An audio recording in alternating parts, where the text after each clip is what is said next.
the United States Senate decided by a slim majority to pick the pockets of the poor, the sick, the old, and the yet unborn.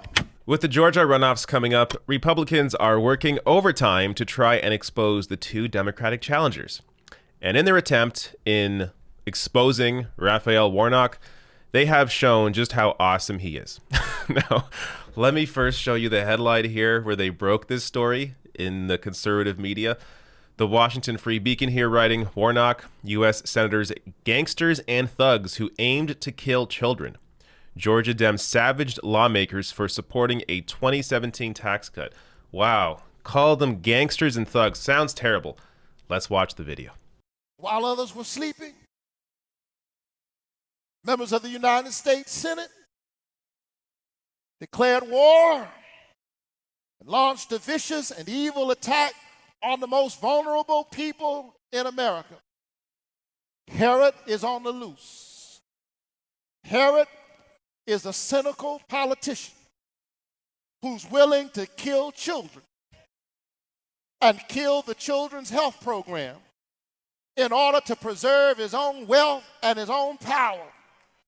Hope is in the air, but Herod is on the loose. The hopes and the fears of all the years have met in thee tonight. And so on Friday night, the United States Senate decided by a slim majority to pick the pockets of the poor, the sick, the old, and the yet unborn in order to line the pockets of the ultra-rich. Don't tell me about gangsters and thugs on the streets. There are more gangsters and thugs in Washington, D.C., in the Capitol, than there are.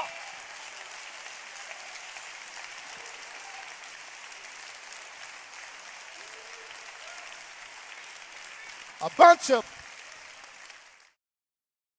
All right. What's the problem?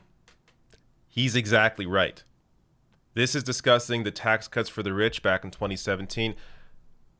What was wrong with any of this? I mean, even their headline here, again, this is a conservative outlet. Their headline, Warnock in 2017, Senate declared war on the most vulnerable. Is this supposed to hurt him? Like, I'll be honest with you, I haven't been paying too close attention to these races, but this makes me like Warnock a lot more than what I've seen before. It shows you here that he can be a fighter. He's fighting against the establishment. He is fighting against corporations, fighting against the wealthy, and on the side of the poor, the middle class, the working class. This makes him look awesome. So I don't know what they're. I mean, this was pushed out by the Communications for National Republican Senatorial Committee. So they're pushing this video out there to try and attack Warnock with. What is wrong with this video? And if you actually look at the replies to this tweet, I mean, if I refresh it, it's people just completely agreeing with it. I mean, if you go to the replies, I'll link to this below the video. You can go to the replies, and everyone's just saying, yeah, he's right, he's right, he's right. They're giving him credit.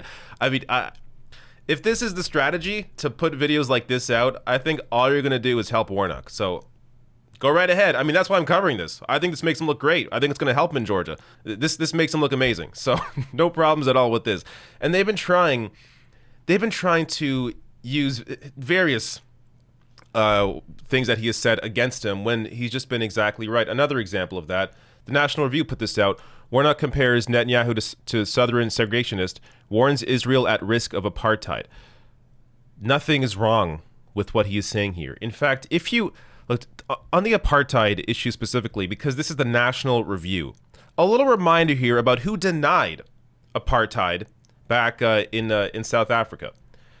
In 1985, William F. Buckley, founder and editor of National Review, wrote a column defending, or to put it more accurately, expressing his sympathy for the apartheid government of South Africa. Buckley wandered through a series of points that would embarrass his successors today, most notably his opinion that Nelson Mandela belongs in jail. Most interesting, Buckley argued not only that the South African government served the strategic interests of American foreign policy and that Mandela was a dangerous radical, but that South Africa should not dismantle apartheid. This is the history of the National Review being on the side of apartheid. And now today they are attempting to claim that no, Israel is not at risk of apartheid, even though Nelson Mandela's own grandchild, Manla Mandela, is discussing how he sees the parallels with Israel and has been a vocal critic of the Israeli government. Again, being a critic of the Israeli government does not make you anti-Semitic. The idea that being critical of a government somehow makes you anti-Semitic is absurd. It is a critique of how the Israeli government is handling the entire situation with the Palestinians. That is a critique of the government.